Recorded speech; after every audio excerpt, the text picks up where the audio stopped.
নমস্কাৰ news 18 digital লাইভত মই সৌৰভ গাৰ্গ আমেৰিকাত পাকিস্তানৰ বায়ু সেনা প্ৰধান আৰু এই যি খবৰ আহিছে এই খবৰৰ পাছত চীন আৰু পাকিস্তানৰ মাজত যি এটা দূৰত্ব আহিছে সেইটো স্পষ্ট হৈ পৰিছে কাৰণ পাকিস্তানৰ যিজন বায়ু সেনা প্ৰধান আছে তেখেত আমেৰিকাত উপস্থিত হোৱাৰ মূল কাৰণটো হৈছে অস্ত্ৰ বিচাৰিছে আমেৰিকাৰ পৰা কাৰণ অপাৰেচন সিন্দুৰৰ সময়ত চীনা মাৰাষ্ট্ৰৰ ক্ষেত্ৰত ভাৰতে যে আক্ৰমণ কৰিলে ভাৰতে যে প্ৰত্যাক্ৰমণ কৰিলে পাকিস্তানৰ ওপৰত হেতু সময়ত তেওঁলোকৰ যি এয়াৰ ডিফেন্স সিস্টেম আছে HQ-B9 সকলো বিফল হৈছিল ভাৰতৰ মিসাইল আক্ৰমণ বা ড্ৰোন আক্ৰমণ প্ৰতিৰোধ কৰাত ব্যৰ্থ হৈ পৰিছিল আৰু সেই এয়াৰ ডিফেন্স সিস্টেমটো ভাৰতে উৰুৱাই দিছিল আৰু তাৰ পাছৰ পৰ্যায়ত ভাৰতলৈ তেওঁলোকে যিমান সমূহ মিসাইল বা ড্ৰোন আক্ৰমণ কৰিলে সকলো চীনত নিৰ্মিত আছিল কিন্তু ভাৰতৰ কোনো ধৰণৰ ক্ষয়ক্ষতি কৰিব নোৱাৰিলে চীনত নিৰ্মিত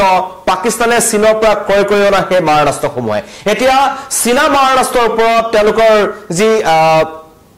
বিশ্বাস আছিল সেই বিশ্বাস হেৰুৱাই এতিয়া তেওঁলোকে আমেৰিকাৰ শৰণাপন্ন হৈছে আৰু সেই কাৰণে অত্যাধুনিক অস্ত্ৰ ক্ৰয় কৰিবৰ কাৰণে আৰু প্ৰতিৰক্ষা সহযোগিতা বৃদ্ধি কৰিবৰ কাৰণে সামৰিক চুক্তি কৰিব বিচাৰিছে পাকিস্তানে আমেৰিকাৰ সৈতে আৰু বিগত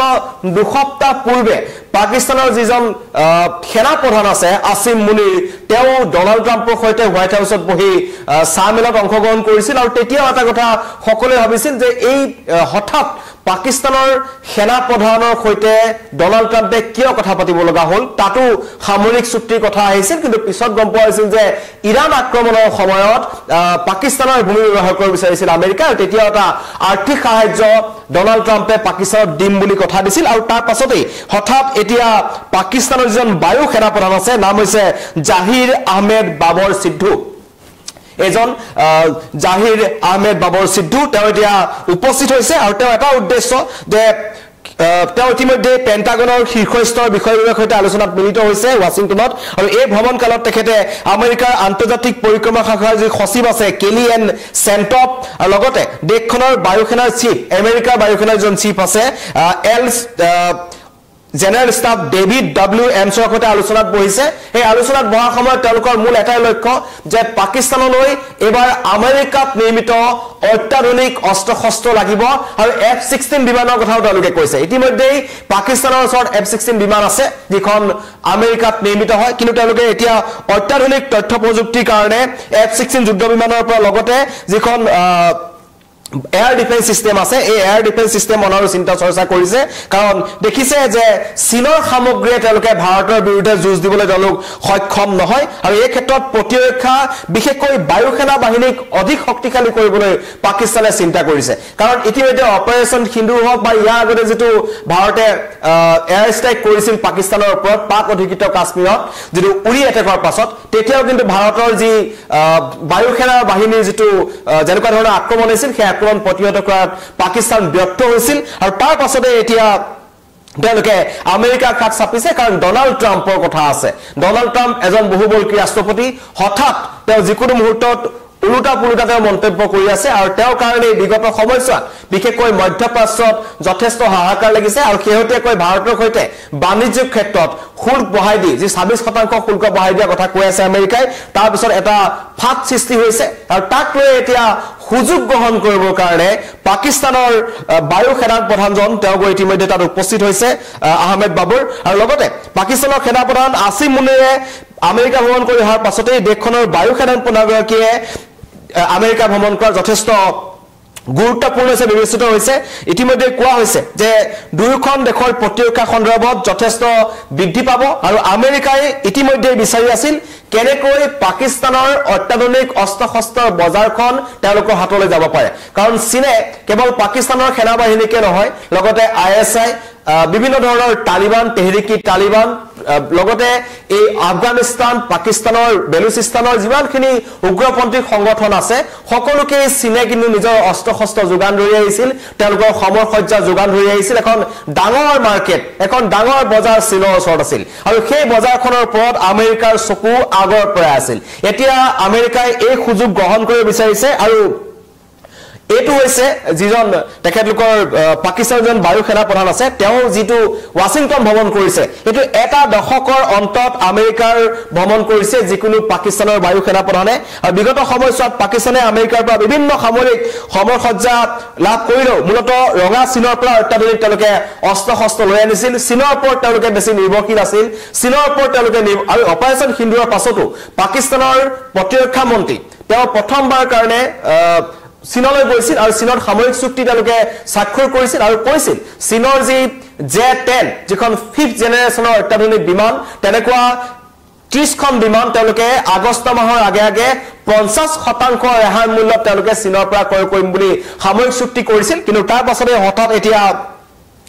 পাকিস্তানৰ আমেৰিকা প্ৰীতি হৈছে চীনৰ পৰা তেওঁলোক আঁতৰি আহিছে যেটো কাৰণে চীনো চিন্তাত পৰিব কিন্তু অপাৰেচন সিন্দুৰৰ সময়ত আশাবঞ্জক ফলাফল দিয়াত ব্যক্ত হৈছিল চীনৰ অস্ত্ৰ-শস্ত্ৰ যাৰ কাৰণে চীনৰ ওপৰত এতিয়া ভৰসা কৰিব নোৱাৰি বুলি কৈছে আৰু যেটো চীনৰ পৰা এয়াৰ ডিফেন্স সিস্টেম কিনিছিল HQ-9 যেটো ভাৰতে উৰুৱাই দিছিল আৰু পাকিস্তানৰ ভূখণ্ডৰ সন্ত্ৰাসবাদী ঘাটিৰ লগতে সামৰিক ঘাটি আৰু পৰমাণু কেন্দ্ৰত যি আক্ৰমণ কৰিছিল তাৰ পাছত পাকিস্তান কিন্তু চিন্তাত পৰিছে পাকিস্তানে এটা ভাবিছে নহব আমি এটা চীনৰ ওপৰত চিন্তা কৰি থাকিলে নহব আমি আমেৰিকাৰ ওচৰলৈ যোৱাটো ভাল হ'ব আৰু এতিয়া আমেৰিকাৰ ওচৰলৈ গৈছে হিচাপ নিকাচ কৰিছে সামৰিক সহযোগিতা কৰিম বুলি কৈছে লগতে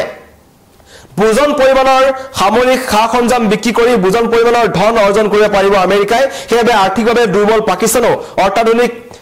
মাৰাস্ত্ৰ ক্ৰয় কৰাৰ এটা চিন্তা কৰিছে কিন্তু আমেৰিকাৰ যি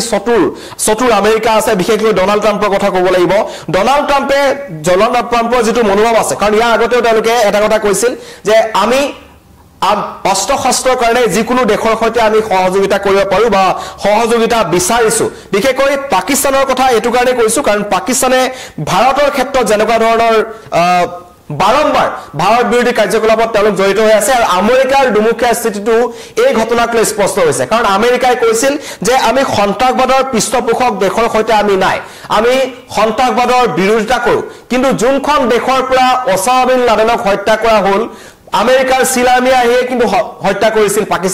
পাকিস্তানৰ ভূমিতে লুকাই আছিল ওসামা বিন লাডেন আৰু যি ওসামা বিন লাডেনে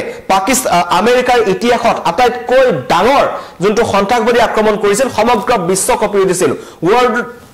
যেটো ডাঙৰ ট্ৰেড চেণ্টাৰ আছে হেতু উৰুৱাই দিছিল নিমিখতে হাজাৰ হাজাৰ আমেৰিকাৰ নাগৰিকৰ মৃত্যু হৈছিল তাৰ পাছতো সেই আমেৰিকাৰ বায়ু সেনা প্ৰধানে এতিয়া তেওঁলোকৰ শত্ৰু লুকাই থকা দেশখনৰ বায়ু সেনা প্ৰধানৰ সৈতে তেওঁলোকে আলোচনাত মিলিত হৈছে আৰু তেওঁলোকে সামৰিক চুক্তি কৰিব প্ৰতিৰক্ষাৰ দিশত তেওঁলোকে ইখন দেশে সিখন দেশক সহায় কৰিম বুলি আশ্বাস দিছে এয়া হৈছে আমেৰিকাৰ দুমুখীয়া স্থিতি ইতিমধ্যেই আমেৰিকাই মধ্যপ্ৰাচ্যত মুখ ঠেকেচা খালে তেওঁলোকক ইৰানে এটা উচিত প্ৰত্যুত্তৰ দিছে ইৰানে আমেৰিকাৰ যি সামৰিক আগ্ৰাসনক নৎসাত কৰিছে লগতে এই পাকিস্তানৰ যি ভূমিকা তাতো কিন্তু মধ্যপ্ৰাচ্যত এটা সন্দেহ উপজে কাৰণ পাকিস্তানৰ চৰকাৰে বেলেগ এটা কয় আৰু পাকিস্তানৰ সেনা প্ৰধানে বেলেগ এটা কয় আৰু ইয়াৰ পিছতে এটা প্ৰশ্ন উত্থাপন হৈছে যে পাকিস্তানত পুনৰ সেনা অভ্যুত্থান হ'ব পাৰে নেকি কাৰণ আসিম মুনিৰ যেতিয়া তালৈ গৈছিল তেতিয়া মানুহে প্ৰশ্ন কৰিছিল হঠাৎ পাকিস্তানৰ যিজন প্ৰধানমন্ত্ৰী আছে বা তেওঁলোকৰ বিদেশ মন্ত্ৰী আছে বা তেওঁলোকৰ অন্য যি মন্ত্ৰীসকল আছে তেওঁলোকক বাদ দি হঠাৎ কিয় সেনা প্ৰধানৰ সৈতে আলোচনা কৰিব লগা হ'ল তাক লৈ এটা আলোচনা হৈ আছিল তাৰ মাজতে হঠাৎ এতিয়া পাকিস্তানৰ বায়ু সেনা প্ৰধান জাহিৰ আহমেদ বাবৰ সিদ্দিও ওয়াশিংটনলৈ গৈছে তাত তেওঁলোকে আলোচনা কৰিছে আৰু তেওঁলোকক লাগে আমেৰিকাৰ পৰা অত্যাধুনিক অস্ত্ৰ শস্ত্ৰ কাৰণ চীনৰ অস্ত্ৰ শস্ত্ৰৰ ওপৰত এতিয়া তেওঁলোকে চিন্তা কৰিছে